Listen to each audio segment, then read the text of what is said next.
నా చేతి పని, నా వ్యవస్థ, నా వ్యవసాయము,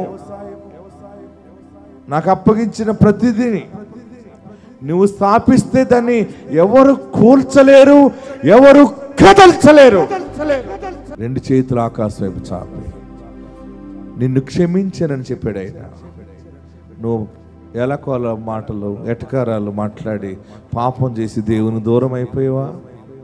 అయినా నిన్ను క్షమించాడు. ఒక అవకాశం దేవుడిచ్చాడు. లేకపోతే నువ్వు చచ్చిపోవాలి, కానీ బ్రతికేవంటే ఈరోజు నీకు శుభవార్త చెప్పడానికి బ్రతికించి నిన్ను ఈ మాట వినేలా చేశాడు. ఇక వెనక్కి తిరగొద్దు. వెనక్కి తిరిగేవంటే లోతు భార్యలాగా ఉప్పు స్తంభం అయిపోతావు.